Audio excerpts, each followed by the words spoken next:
Olá, seja bem-vindo ao meu canal.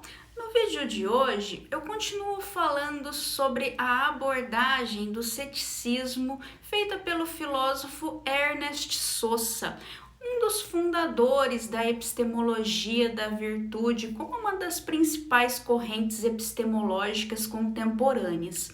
Nesta aula, inclusive, nós vamos entender melhor o que é epistemologia da virtude, justamente porque eu vou basear a aula em um texto em que o Ernest Sosa usa a epistemologia da virtude para responder ao argumento do sonho. Na aula anterior, eu usei um outro texto do Ernest Sosa, chamado Dreams and Philosophy, Sonhos e Filosofia, em que o Sosa responde ao argumento do sonho sem se comprometer com a epistemologia da virtude. Naquela ocasião, eu expliquei que o Sosa usa uma abordagem externalista para defender, então, que a possibilidade do conhecimento diante do argumento do sonho. Já na aula de hoje, nós veremos que o Sosa não quer se comprometer com o externalismo, mas sim usar a epistemologia da virtude em um argumento diferente. Isso significa também dizer que ele não se valerá, desta vez, da sua concepção de sonhos como imaginações ou como ficções. Nós vimos que na palestra Sonhos e Filosofia, que se transformou em capítulo de livro em um volume chamado justamente Epistemologia da Virtude, o Sosa parte de uma concepção não ortodoxa de sonho. Ele defende uma concepção de sonho em que as nossas crenças não seriam crenças genuínas, crenças verdadeiras nos nossos sonhos. Significa também dizer que em meus sonhos eu tenho crenças que eu não tenho enquanto estou sonhando. Quer dizer, não são crenças reais que eu tenho enquanto sonho, só porque eu estou tendo uma determinada ideia no meu sonho. Então, uma determinada percepção, uma determinada consciência fenomenal tida no sonho não equivale à crença, não equivale à formação de uma intenção, a uma escolha realizada enquanto estamos sonhando. Essa era a base do argumento dessa palestra, então, chamada Sonhos e Filosofia. Já na aula de hoje, então, como eu disse, nós veremos um argumento que concede ao cético que temos crenças nos nossos sonhos, que são, então, crenças reais, e mesmo assim nós teríamos um argumento para responder que nós podemos ter conhecimento a despeito do que o cético afirma no argumento do sonho, que é justamente a possibilidade de estarmos sonhando, né? Então é isso que nós veremos no vídeo de hoje.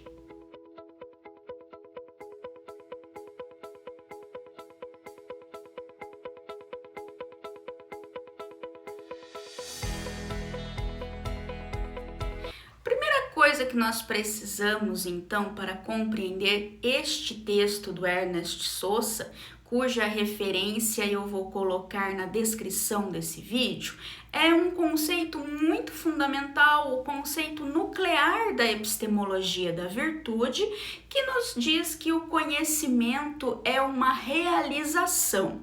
Eu estou traduzindo o termo performance do inglês como realização. Se você tiver uma sugestão melhor, eu agradeço, pode colocá-la nos comentários, por favor.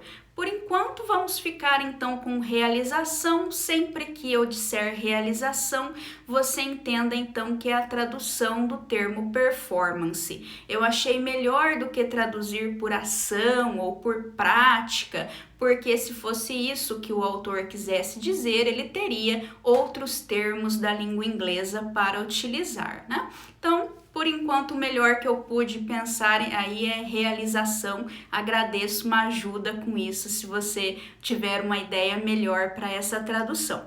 Então, vamos vamos lá, o conhecimento então é uma realização. E o Ernest Sosa tem um exemplo para explicar então um certo modelo de entendimento, de avaliação das realizações que é bastante conhecido. É o exemplo do arqueiro.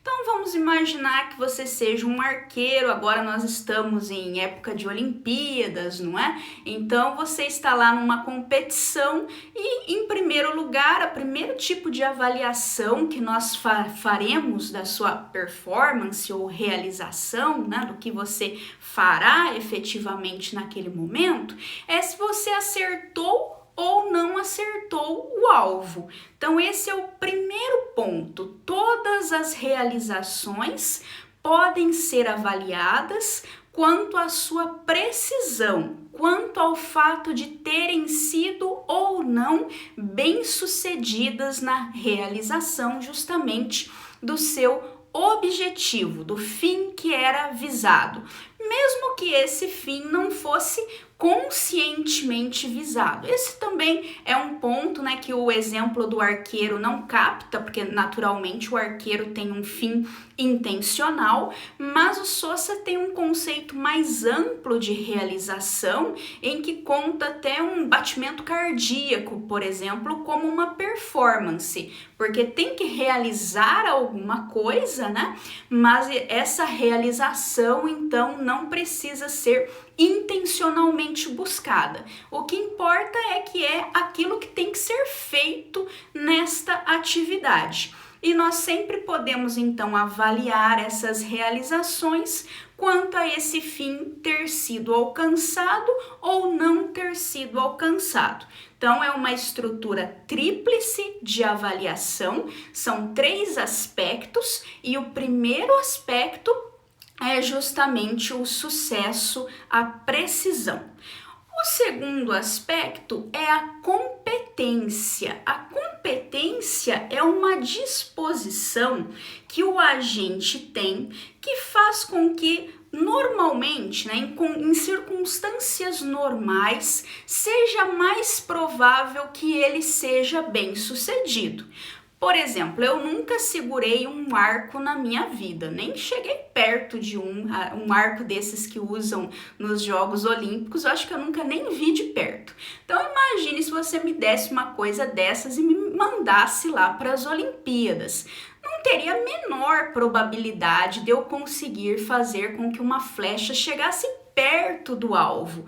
Então eu justamente não tenho a competência, eu não tenho a habilidade necessária para que em circunstâncias apropriadas eu consiga alcançar esse fim buscado nesse tipo de prática, né? Eu sou então incompetente, ao passo que nós podemos avaliar os arqueiros que estão lá competindo como se eles conseguiram a classificação, né?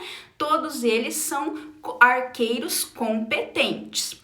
E aí, desse segundo fator, unido ao primeiro, nós chegamos ao terceiro fator, que é o mais importante, que é a aptidão. Quer dizer, nós podemos dizer que uma determinada realização foi apta quando ela é bem-sucedida por causa da competência do agente. Quer dizer, a causa do sucesso deve ser atribuída, pelo menos em uma parcela considerável, à competência do agente. Então veja só, eu posso ser uma pessoa extremamente incompetente com um arco, eu pego esse arco de uma maneira completamente desajeitada e de alguma maneira eu disparo a flecha. Vamos supor que deu uma ventania súbita e essa ventania acabe levando a flecha para o alvo.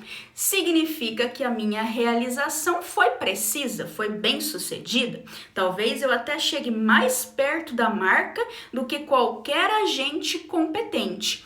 Mas nem por isso a minha realização foi apta, porque não foi por causa da minha competência que a marca foi alcançada, foi por causa da ventania. Mas se você comparar isso com os arqueiros profissionais que estão lá disputando os jogos, você pode dizer ao contrário que eles poderiam ter sido atrapalhados por uma ventania. Se desse uma ventania inesperada, um fenômeno da natureza ali, qualquer que atrapalhasse a realização, é verdade que isso poderia ter acontecido e eles não acertariam o alvo. Então eles contaram com a sorte também, mas apenas pela ausência de anormalidades. No meu caso, eu precisaria contar com a sorte para ser bem-sucedida, justamente contando com a presença de uma anormalidade. Em situações normais, eu não conseguiria. Isso significa que a aptidão, esse terceiro aspecto, precisa então estar relacionada com a explicação do sucesso, a explicação causal mesmo do sucesso, da precisão em uma dada realização. Essa explicação, então, precisa ser relacionada à competência ou habilidade do agente dessa realização. E é por isso, então, que você já entende por que se fala em epistemologia da virtude, não é? Essa competência, essa habilidade é justamente uma virtude do agente. Por isso, epistemologia da virtude. Como isso será essencial para o conhecimento? Porque nós veremos que o conhecimento, para Sousa, nada mais é, como eu já falei, do que uma realização, faz parte dessa categoria, dessa classe das realizações. Então é a epistemologia da virtude, porque nós temos conhecimento justamente quando o sucesso das nossas crenças depende da nossa virtude epistêmica, da nossa competência ou habilidade como agentes do conhecimento, tá? Então, isso significa que o agente merece crédito pela sua realização. Então, nós damos uma medalha de ouro para um agente quando ele consegue acertar o alvo nas Olimpíadas, justamente se nós pensamos que a sua competência é que levou a essa precisão, né? Isso significa dizer que o Sousa está muito alinhado com aquela definição de conhecimento que eu apresentei para vocês também na primeira aula, no sentido em que eu disse que o conhecimento era um termo normativo e não simplesmente descritivo. Vocês devem se lembrar, se assistiram os vídeos anteriores dessa playlist, que eu comecei justamente dizendo que atribuir conhecimento a alguém é fazer também um juízo de valor, é dizer que a pessoa acredita como ela deve acreditar, não é simplesmente descrever o estado das suas crenças, é expressar uma aprovação por uma crença, quando eu digo dessa crença que ela é conhecimento. Então, o Ernest Sousa está indo até além e está nos explicando que nós só temos conhecimento quando a gente merece crédito pelo sucesso das suas crenças, né? Que no caso é a verdade dessas crenças, e ele merece esse crédito porque ele chegou à verdade por meio da sua competência, da sua habilidade como um conhecedor.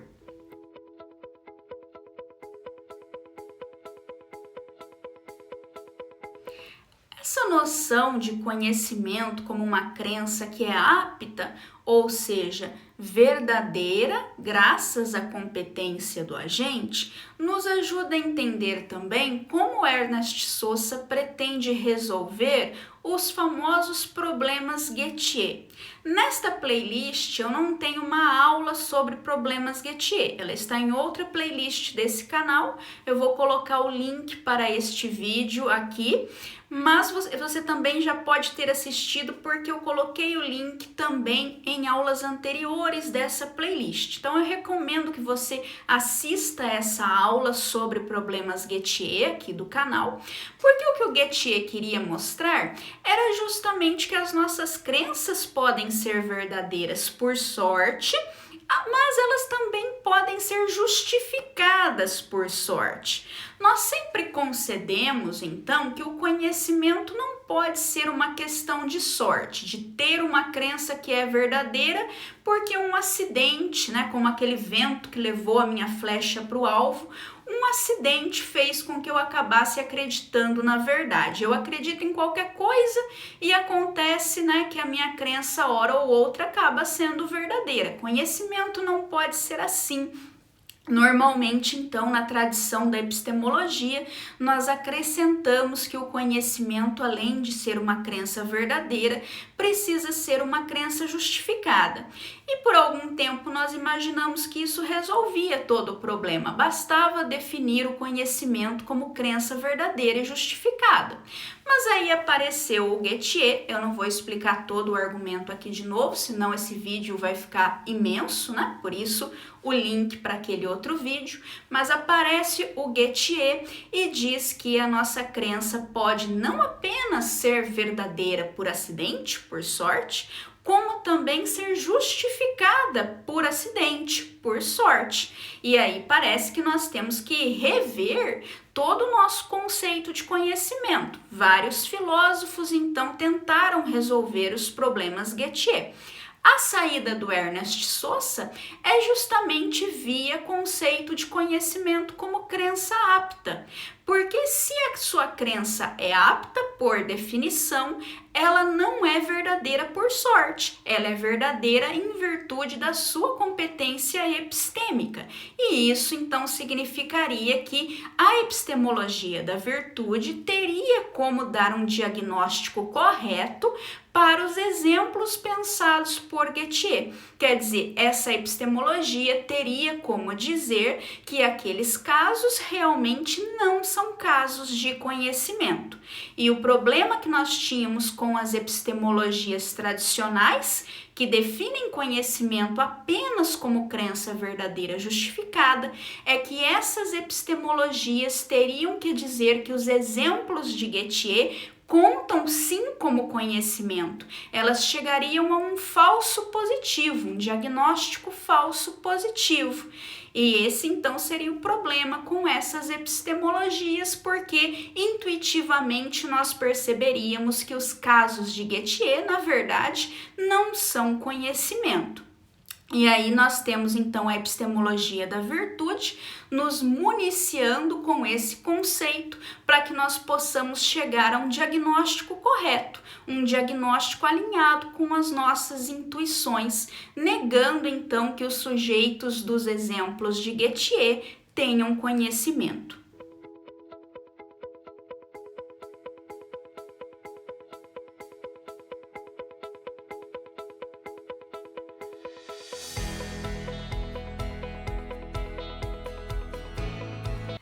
Também vale dizer, e essa é uma distinção importante, que a crença que conta como conhecimento simplesmente por ser apta é aquela crença que se constitui como conhecimento animal. Então, em outras palavras, é o conhecimento animal, que é o conhecimento de primeira ordem, o conhecimento não reflexivo, que exige apenas que a crença tenha sido apta. Então, se você tem uma crença verdadeira e essa crença pode ser atribuída, ou melhor até dizendo, a verdade dessa crença, o fato de você ter tido uma crença que é verdadeira, esse fato é atribuível à sua competência como agente, você tem conhecimento animal, mas você não tem necessariamente o conhecimento reflexivo. O conhecimento reflexivo exige mais do que o conhecimento animal, porque ele exige que você também saiba de forma apta. Você tem que ter então uma outra crença apta, uma crença apta sobre o fato da sua crença ser apta. Então, você tem um conhecimento de primeira ordem, uma crença apta. Se você também acredita aptamente que a sua crença de primeira ordem é apta, então você tem conhecimento reflexivo. Então é importante, para entender corretamente o Ernest Sosa, que nós entendamos essa distinção entre o conhecimento animal e o reflexivo, uma distinção que inclusive eu já mencionei em vídeos anteriores, porque ela me parece bastante útil.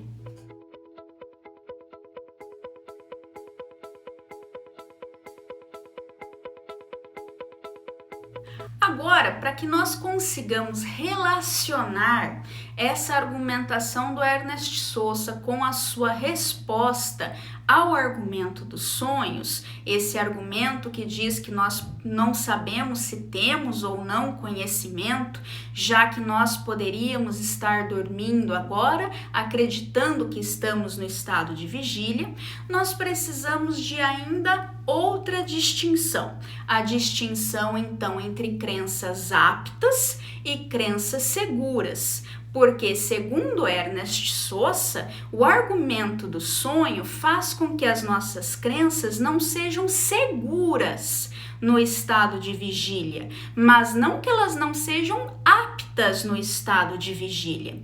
Isso significa dizer que, como eu poderia estar sonhando, e o sonho não é uma hipótese mirabolante, não é um cenário remoto imaginado pelo cético, como é o gênio maligno ou o cérebro na cuba, o sonho é algo que realmente nos acontece, então é relativamente fácil que a minha crença poderia não ser verdadeira. Quer dizer, do mesmo jeito que se você está em determinadas localizações, pode ser fácil que dê uma ventania e então não é seguro para o arqueiro que o disparo dele acertará o alvo, ele não pode ter a segurança de que ele será bem sucedido, eu também não posso ter a segurança de que as minhas crenças são verdadeiras, bem sucedidas, porque existe uma possibilidade que não é remota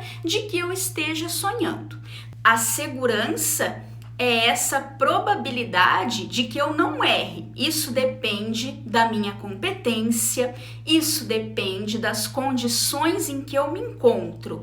Para que eu tenha segurança de que eu serei bem-sucedida, isso depende de condições exteriores, condições que garantam que a minha competência poderá ser exercida, inclusive condições que não interfiram na minha competência, por exemplo, deixando os meus sentidos prejudicados, as minhas faculdades de um modo geral prejudicadas. Se você drogar um atleta antes da competição, você diminui a competência dele. E de certa maneira é isso que os sonhos fazem conosco.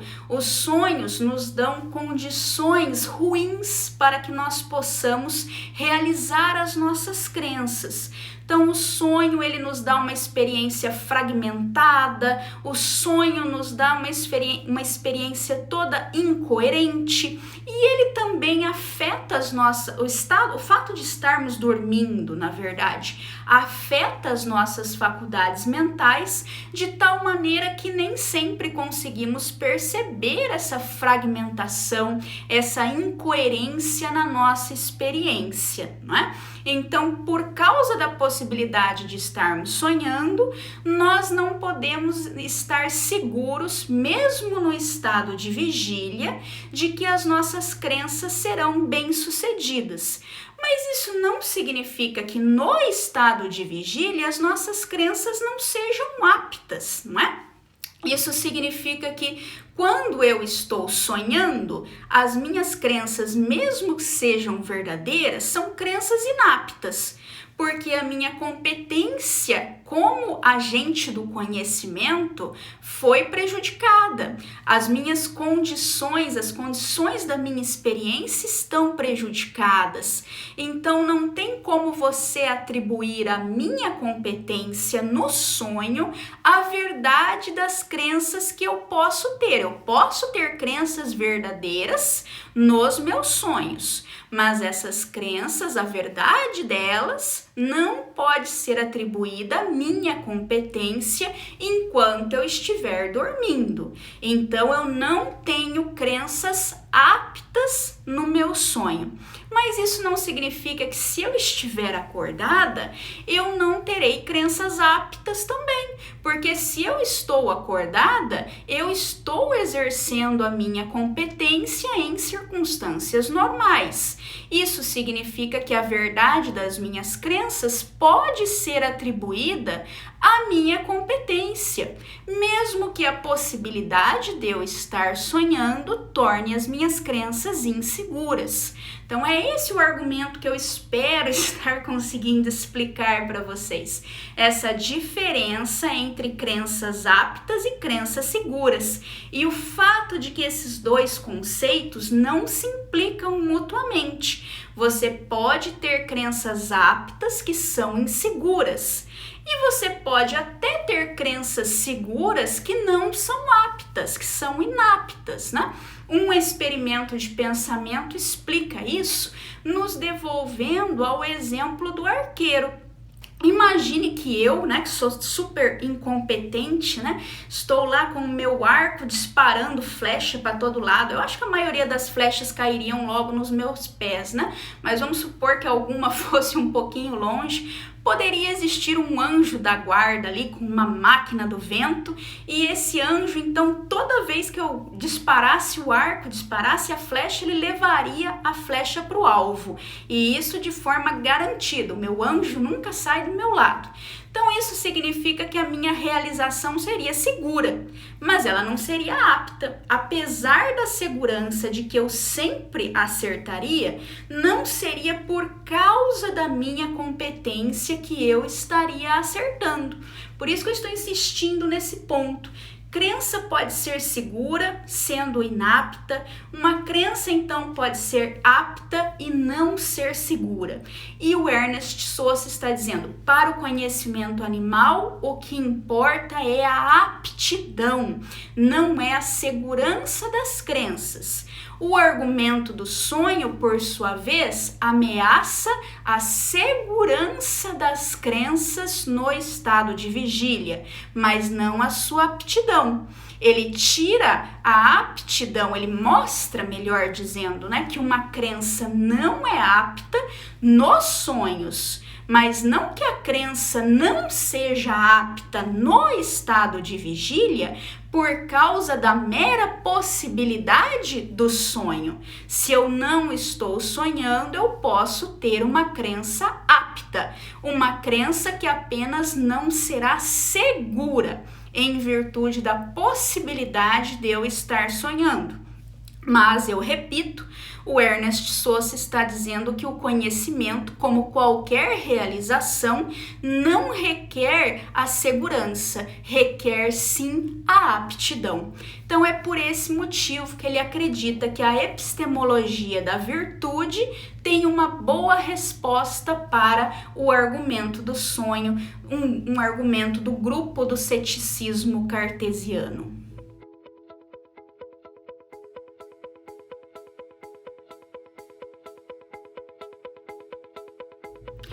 Como você pode ver, então, esse argumento do Ernest Sosa ainda não resolve completamente o problema do conhecimento reflexivo, que é o problema de saber como que, diante do argumento do sonho apresentado pelos céticos, nós podemos acreditar aptamente que as nossas crenças são aptas.